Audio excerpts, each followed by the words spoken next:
Hi, so this is my second YouTube journey log, so a bit more of a meta video where I just go over my process and kind of my thoughts as I create videos. And so this is my second one, and I'll be talking about what I learned from making my first 5 videos. Interesting news, I've got a new microphone, which means the audio quality should hopefully be better. It's this little guy, whoops, under there. Yeah, so hopefully the audio should be better and there should be less, it should pick up less on the outside noises. So that should be good. So that good first news. So back to the main topic. So I've created 5 videos up to now in a bit more than 1 month, one per week. Overall, I'm pretty happy with how it turned out. I think like the return on investment, we'll say, from how much effort I put in versus how much quality or how good the videos end up being. I mean, they're not incredible, but considering that I do, like on average, most of my videos take about 5 hours to make from start to finish, including every part. So well, maybe some part of the brainstorming initially when I get the ideas isn't counted, but when I do the outline, the recording, the editing, the thumbnail, etc., all of that, about 5 hours. So the video quality is decent for that level of time investment, in my opinion. I was also pretty surprised. My first video got a decent amount of engagement. I was expecting to get practically nothing, but I think my most watched video, the one on Perspectivism, got about 70 views, I think something like that. So it appears that I had a boost at the beginning. So I don't know. I think also, first of all, one part of it is just like families and supportive people. So it's kind of cheating. And then I don't know. Maybe there was like a boost with the first few videos because now the 2 latest ones seem to be doing a lot more moderately. So yeah, it only took 3 videos for me to start having unrealistic expectations, and now I'm back to humility or forced humility. But whatever, we'll see how it goes. But at least in terms of the process in itself, doing the videos is fun for me. Like I like doing it, I'm not getting tired. I think the fact that it's pretty short and that there's a lot of variety and each step is what makes it pretty sustainable for me, because like I like changing, doing something a little bit different. If I have to spend a lot of time doing the same type of tasks, then it can get a little bit repetitive and boring. But yeah, no, so far it's working pretty well, and I think I should be able to keep doing this as long as I have enough free time, though. That's kind of maybe I'll have to lower the frequency when I start working more. I have to invest more time making a living. And one last note on the overall feel for the general video is like I got used a lot faster than I thought I would to just watching me or watching myself speak and move, and also my voice in English. Like initially a few years ago, like I hated seeing myself, I hated listening to my voice, and it's getting quicker and quicker for me to adapt. I guess my narcissism should not be underestimated. Like initially I got used to my voice in French. Like it took me, I think maybe a month or something, because I was too lazy to write my daily logs, so I was just recording them, and I just ended up getting used to it. And now I'm not loving it, but I'm not hating it, listening to myself in English.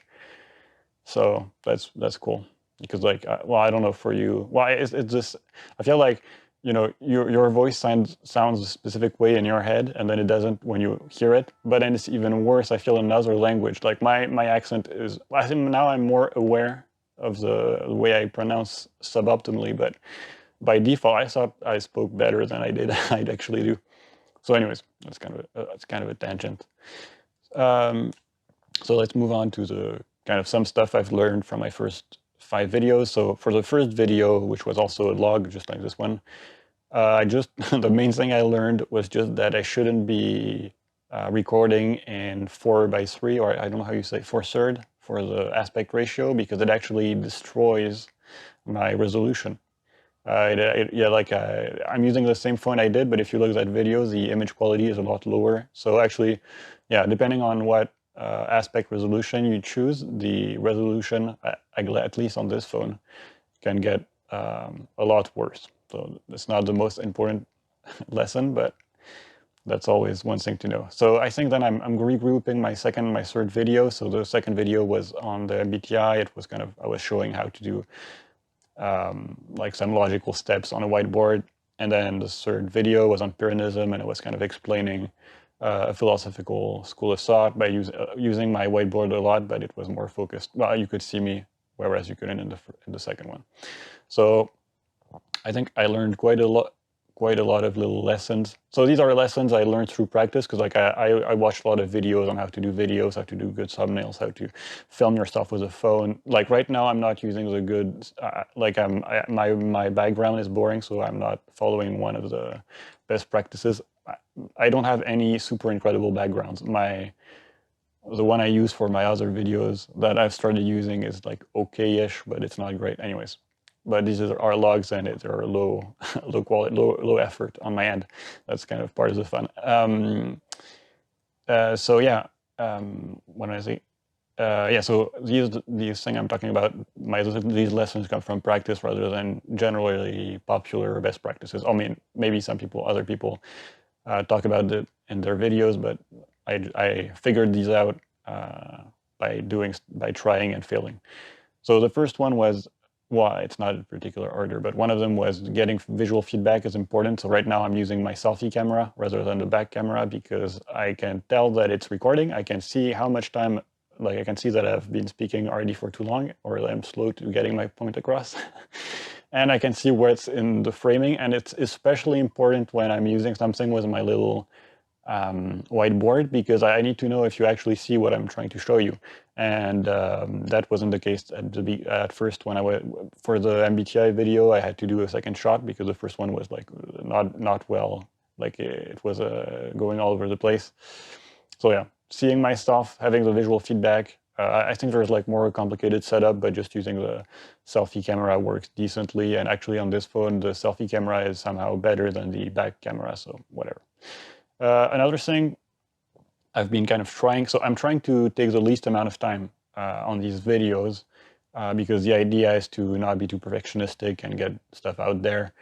So I'm trying to do things, at the beginning I was trying to do everything in a single take, but especially since I'm trying to, like, it's not just stream of consciousness type videos. Sometimes I have like a decent amount of content I'm trying to get through, and I always want to cover too many topics, and also just like if I just did everything in one take, it'd be pretty bad.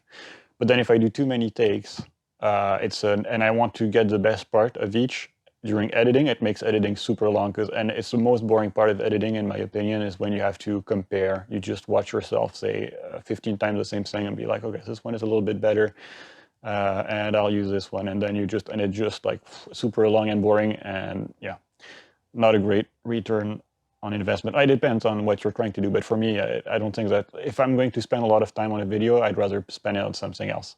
So basically what I do now, what I've started doing through practice, is I do a trial run, which I know I will not use. So even if there's some good stuff in there, and now I make it on purpose that something is bad about it. So I don't, well, I mean, like I'm not, it's not like I try to make myself super presentable before I turn the videos, but like I don't care at all for the trial run. The background will be bad.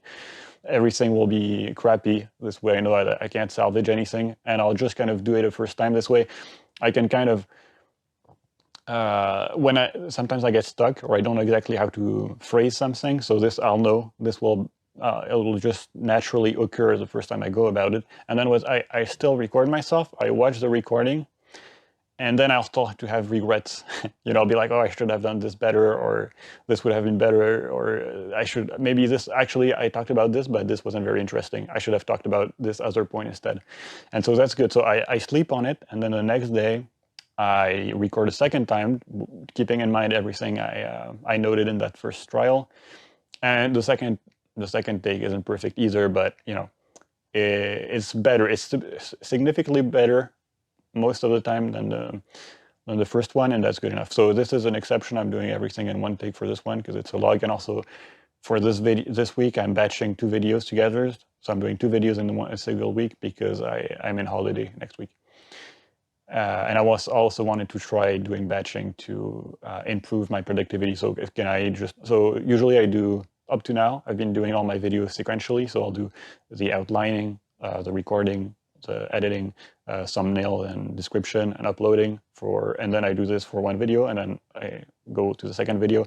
And so with the batching, the idea is I do every step at the same time for different videos. So I do the outlining for video 1, and then I do the outlining for video 2. I do the recording for video 1, and then I do the recording for video 2, and so on and so forth. So when I have less time, the way I kind of organize my time is when I have less time in a week because there's other stuff I need to do, then I'll try to do easier videos that don't take as much time. So this is a vlog, and it's an easy one to do. I just speak and it's done. And lastly, another thing I've learned, or I've realized is, so as I said, I put too much content in my video. I just like talking about a bajillion things.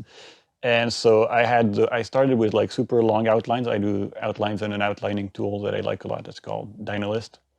But anyways, I had this like massive block of text. And so, when I'm trying, since I don't do a lot of takes, I can't learn by heart or anything. It slows me down if I have to read. And in the first log, you can see, well, I mean, it's not super noticeable, but I'm kind of reading through it as I'm speaking. And yeah, it's not super practical. So now what I do is either I just have my outline on the whiteboard and I'm showing it because I'm walking you through it. And it just helps me in the same way that if I had a PowerPoint support, then the content of the PowerPoint is my outline, basically. That's it. And then I can just, it gives me a few pointers to remind important stuff, and I do the rest.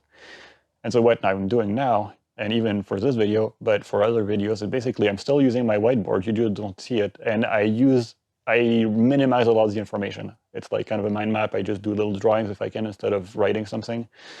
And so I tried to put it in a spot where when I look at it, it's not super conspicuous. So right now, right now I'm actually looking at my notes. So maybe you didn't notice up to now that, because I don't need to spend too much time and I know what I want to say anyway. It's just like a little reminder. So that was working pretty well for me so far. That's probably like, it's funny because depending on who you ask or your intentions, like I'm being way too sloppy about this process or way too perfectionistic, right? Because like my inspiration initially was first stage content, the concept by George Cow. I mentioned it in the first log if you want to check that out. And you're supposed to spend 1 hour max. So technically what I'd do is just like I'd record myself and that's it. No preparation. I just like basic brainstorm of what I want to talk about. I just do it, no editing, no nothing, and it's done. And then there are other people who spend, well, and I've done this. One of my videos was at least 50 hours of work back in the days. And I do this also with my blog posts. It's a lot more work. So, but I feel like right now what I've landed on feels like a good compromise where I can publish frequently and the quality isn't awful, but it's not incredible, but it's decent enough. Because at the end of the day, most of what I'm trying to do with this video or these videos, this channel, is I'm conveying information. And I've been inspired by other channels where they just speak basically, or with like a shitty camera and it's just talking to you. And the reason it's interesting, well, it's not interesting to everyone, but it's because the information is interesting that you don't really need to have like incredible visuals or anything, because that's not really the main point of the video. And so since that's kind of the content I do also, it doesn't need to be incredible production value to be okay. Anyways, moving on to my first video, which was on my writing style. What I learned, I didn't learn super interesting things. I learned that my street is noisy, which I already know, and so it can really destroy, well, it can be really,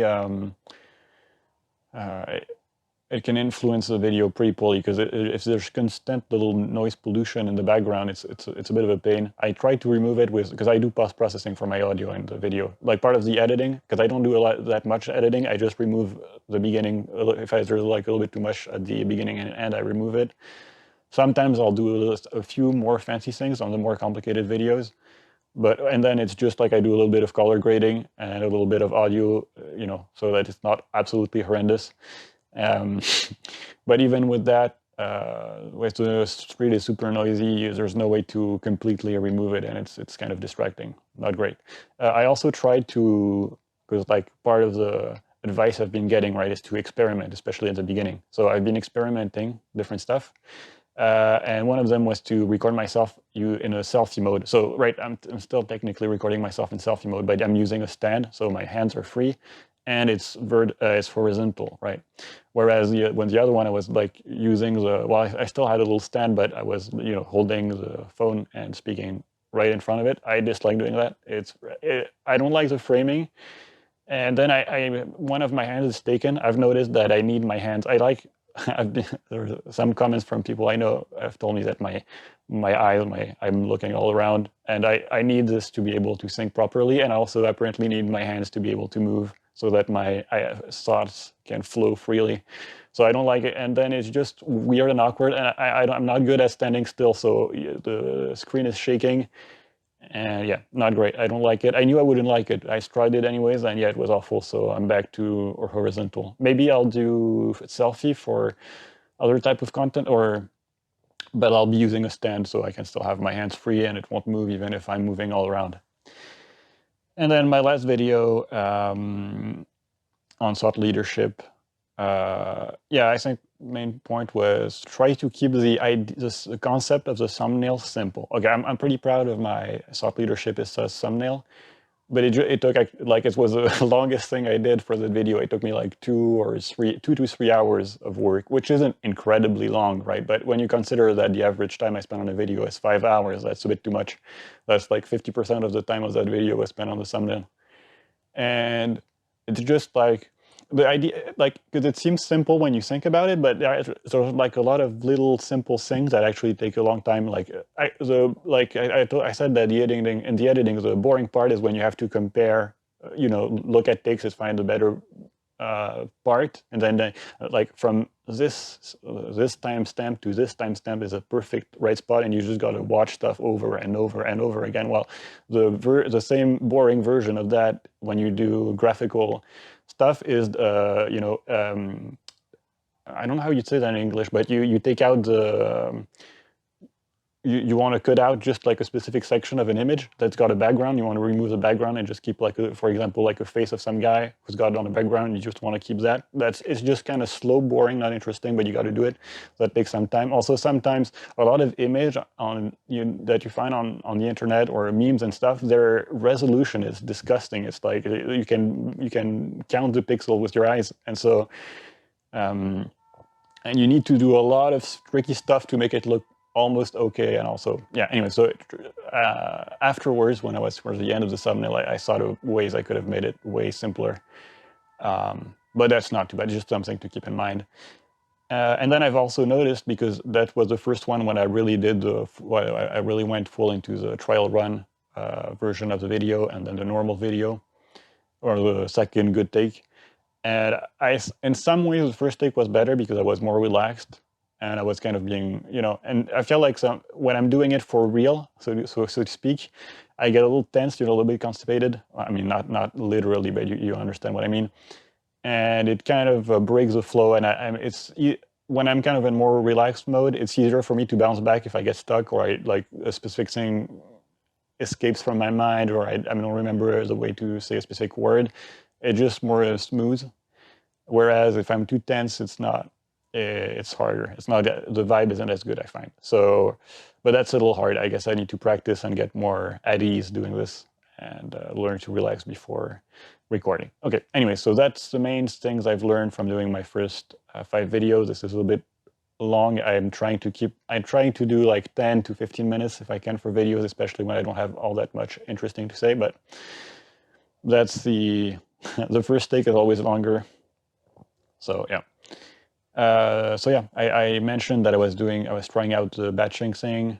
I might try to record outside my house, because now I have an actually decent microphone, whereas before, if I did this, the audio would have been horrendous.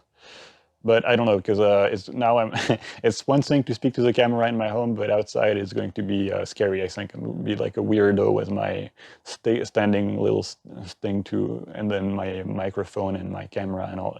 We'll see. I'll try to find a really secluded spot, maybe. I'm not making any promise. Anyways, and then my next video will be on perspectivism, so it's kind of a little 3 video series that started with a Pyrrhonism video and now Perspectivism, and then there'll be Existentialism a little bit later on in a few weeks. So yeah, that's kind of the prepared schedule. I hope this was decent enough. I guess this is those log videos are more for an acquired taste type of people, or like you're interested in this or in me or the kind of process. So you'll have to be more patient, hopefully, if you enjoy these videos. But hopefully something of interest or entertainment was present. And yeah, thanks for watching, and see you next time. Bye.